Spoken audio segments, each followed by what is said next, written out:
Hola a todos, bienvenidos a un nuevo episodio de esta sección del Infocon en voz de los expertos, donde tenemos el gusto de contar con la participación de algunos expertos en diferentes temas.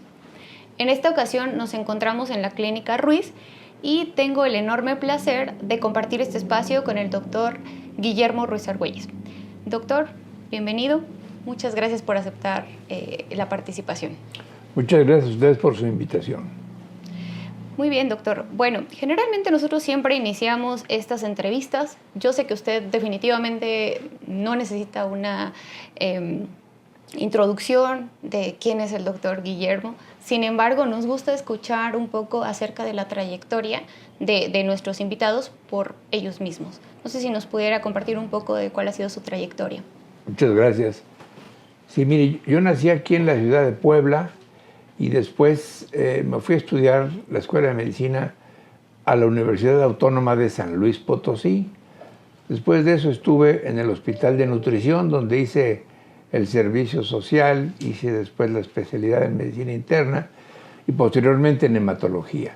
Al finalizar mi estancia en Hematología en el Hospital de Nutrición en Ciudad de México, me fui a la Clínica Mayo como investigador becario postdoctoral.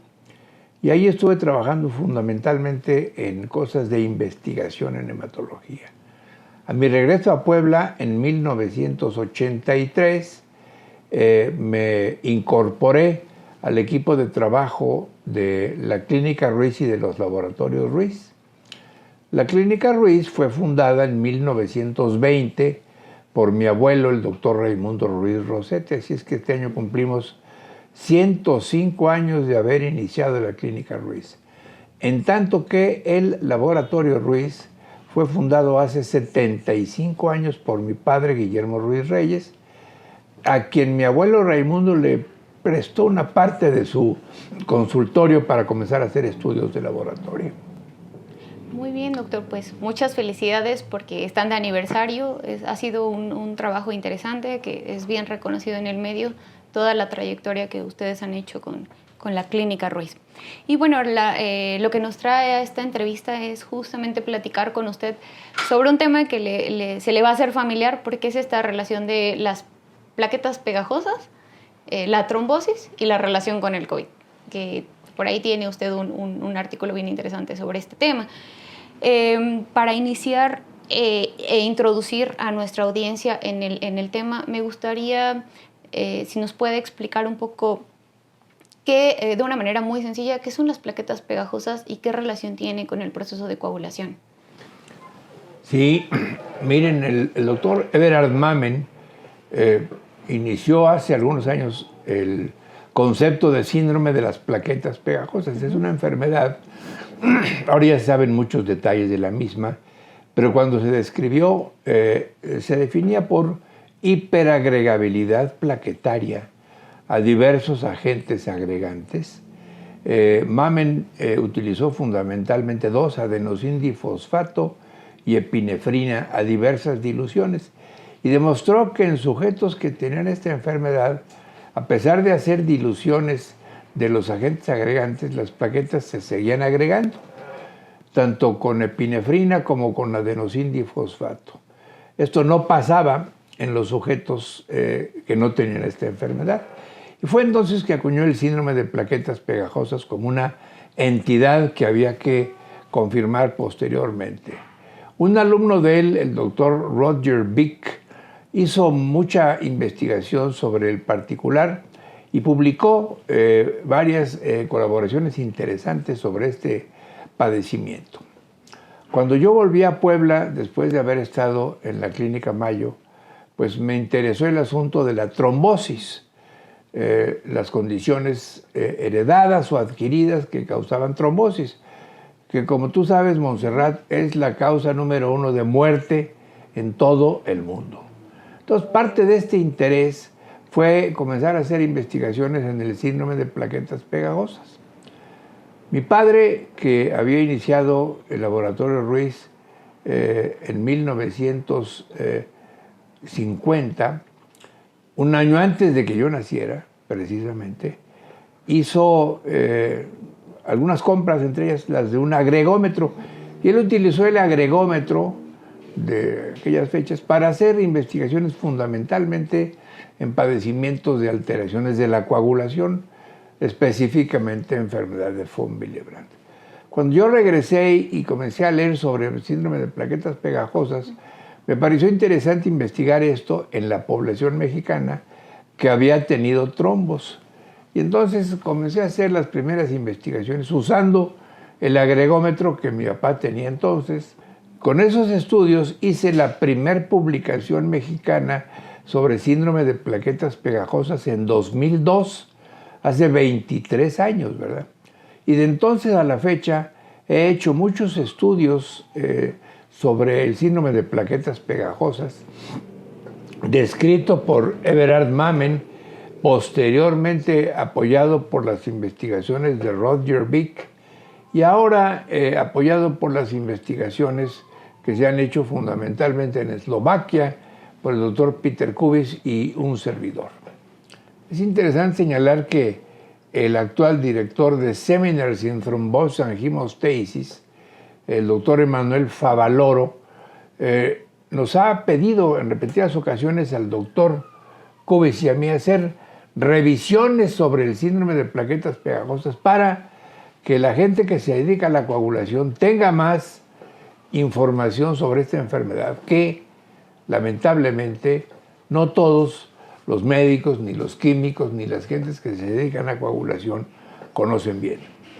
Sí, la realidad es que es interesante hablar de este síndrome porque justo de por sí creo que es dentro de todo lo que implica coagulación y hemostasia, las plaquetas son una parte que en México no se estudian tan a profundidad y este síndrome de plaquetas pegajosas justo es uno de ellos. No sé si usted nos podría hablar un poco sobre la incidencia, como para tener una conciencia de qué tan frecuente es encontrar este síndrome. Sí, primero señalaré que la razón fundamental por la que muchos investigadores, coagulólogos, químicos o médicos no creen en el síndrome de las plaquetas pegajosas es porque no lo diagnostican. Y no lo diagnostican porque no lo buscan, y no lo buscan porque para buscarlo se requiere tener un agregómetro.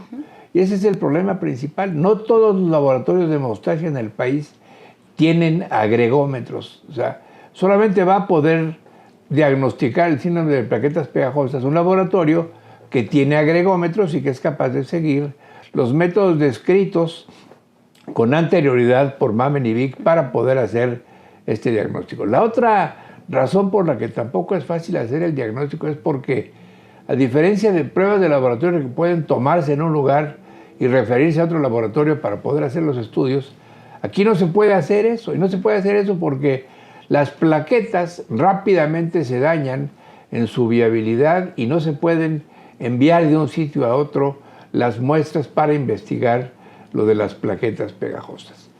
Hemos hecho estudios numerosos sobre la prevalencia de esta situación y en más de 800 pacientes mexicanos con trombosis hemos podido demostrar que en aproximadamente el 55 a 60% de ellos se identifica el síndrome de plaquetas pegajosas, que es hoy en día, y de acuerdo con los estudios que hemos hecho y publicado extensamente, la condición trombofílica heredada más frecuente en México.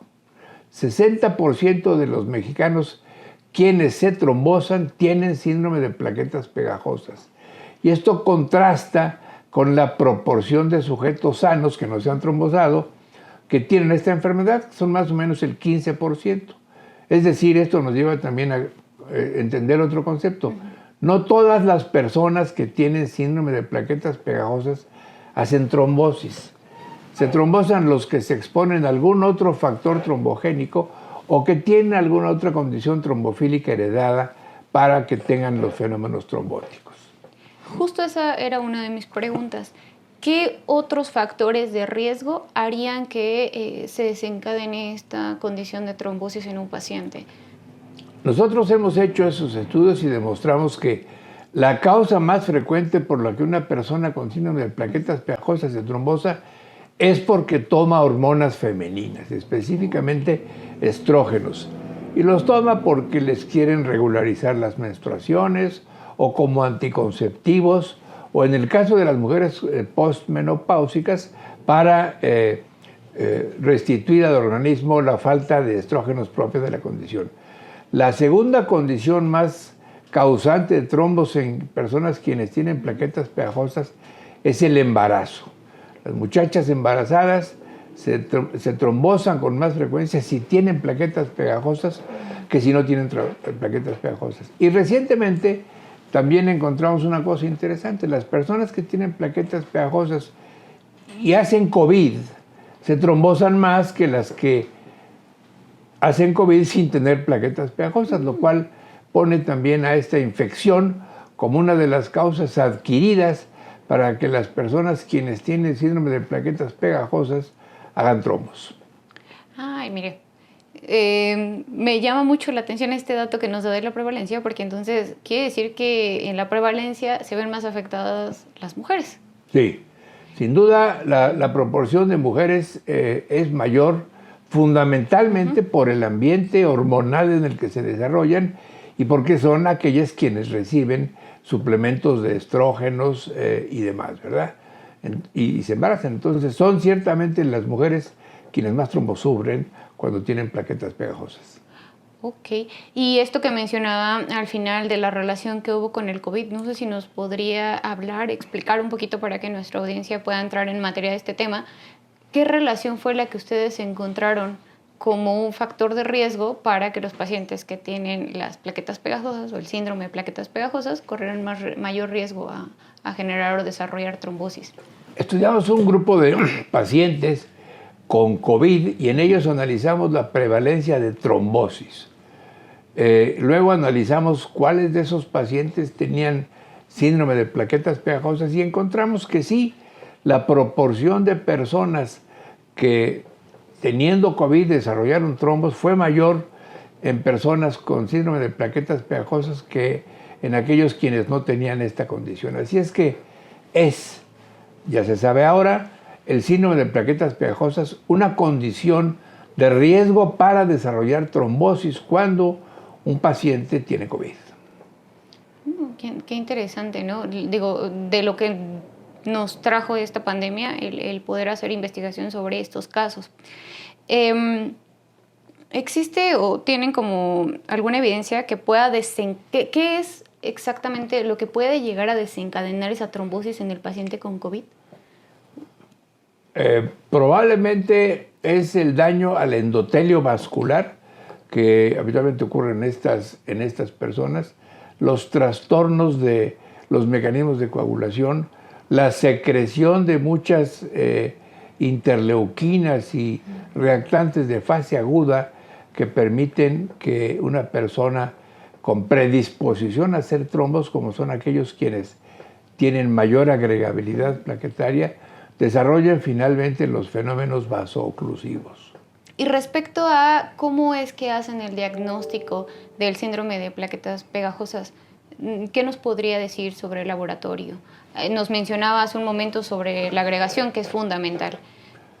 Sí, esa es una pregunta muy pertinente que yo creo que explica por qué muchas personas involucradas en investigación en coagulación no dan por bueno el síndrome de plaquetas pegajosas, ni siquiera lo consideran, porque no hacen pruebas de coagulación, ¿verdad? Entonces, es importante para poder diagnosticar el síndrome de plaquetas pegajosas tener un agregómetro y seguir las recetas que describió Mamen y Vick hace muchos años de hacer diluciones del ADP, 3 diferentes diluciones, 3 diferentes diluciones de la epinefrina y después comparar esto con los valores normales.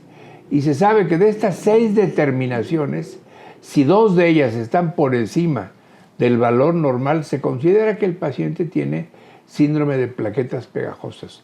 Si una está nada más, no es suficiente para diagnosticarlo, pero con 2 o más se puede hacer este diagnóstico. Insisto, se necesita un agregómetro para poder hacer el diagnóstico del síndrome de plaquetas pegajosas.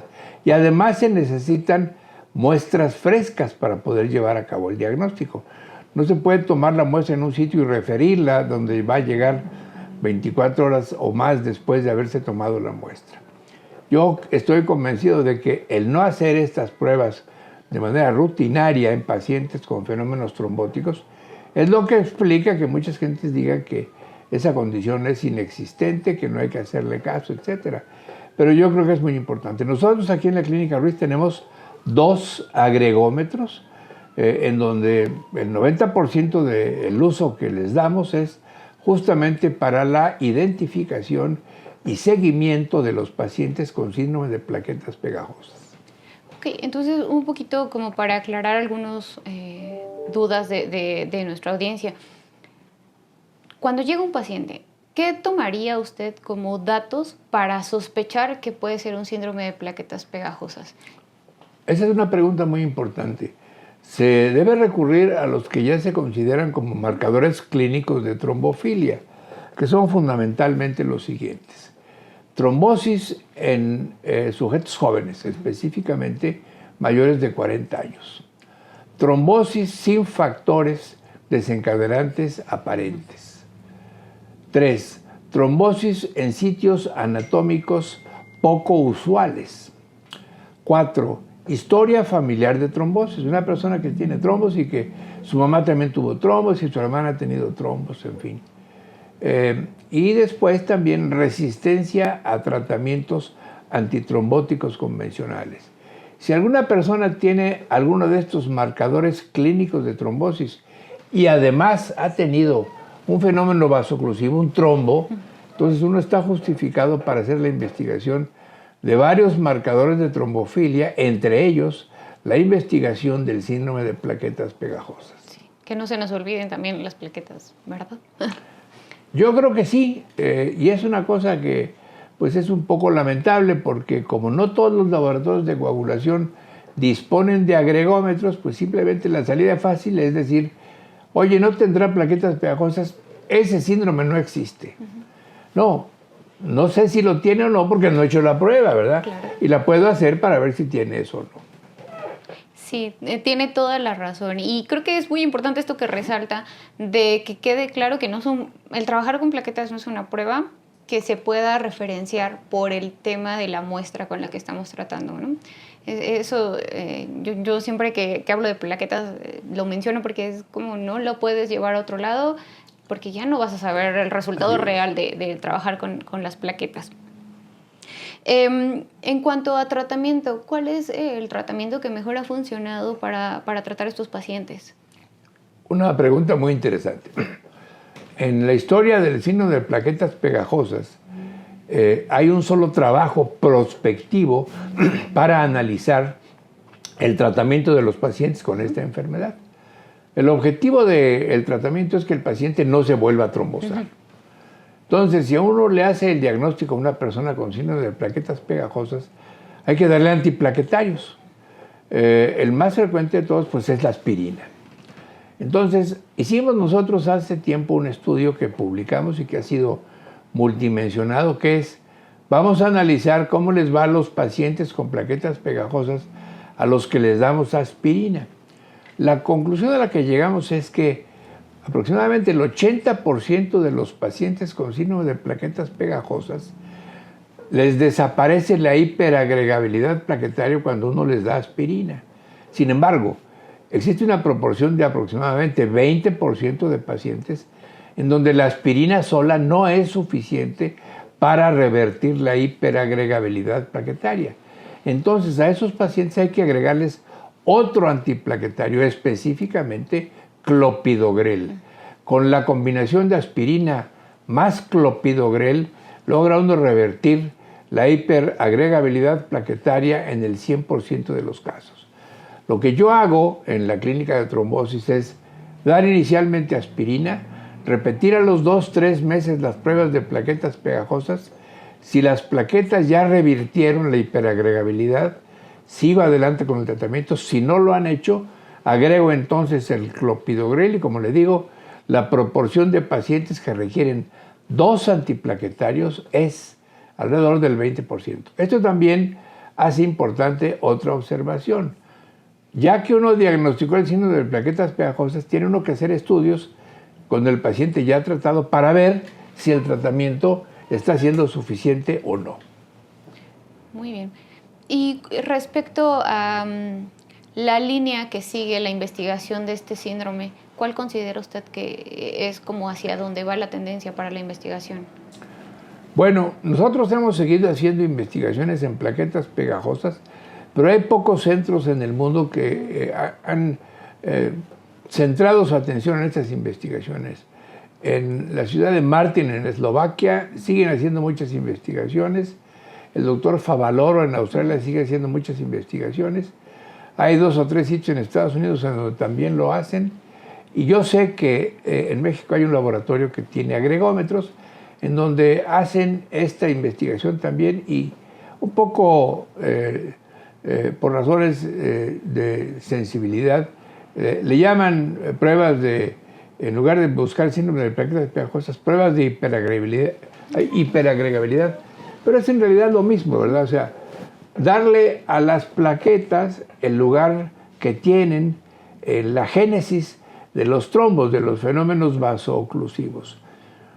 Uno de los problemas del síndrome de plaquetas pegajosas es que el sustrato genético de la enfermedad no se ha podido demostrar. Se sabe que es genético y que hay familias que tienen esta enfermedad, 2, 3 generaciones con lo mismo.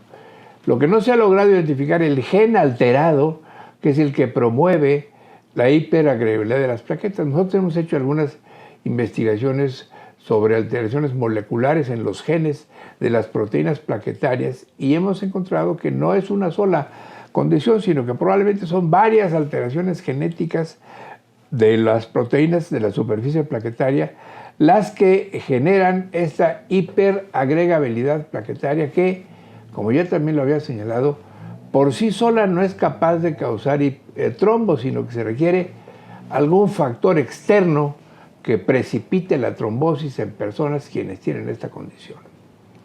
Muy bien, bueno, pues yo creo que hay un arduo camino todavía por esa línea de investigación para lograr llegar a esto que menciona, la parte genética, para poder confirmar el diagnóstico con este sustento molecular o genético, ¿no? Pero creo que sin duda le iba a preguntar sobre los avances que considera que ha tenido el síndrome de plaquetas pegajosas en lo largo de la historia.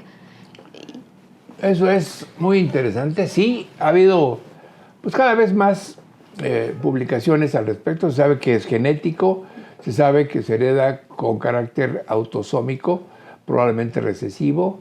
Hay muchas familias afectadas. Se sabe que no es un solo gen el afectado el que causa esta hiperagregabilidad plaquetaria. Seguramente son varios genes de la superficie plaquetaria los que requieren ser modificados para que se genere esta tendencia a las plaquetas a hacerse hiperagregables. Se sabe que ocurre en todo el mundo.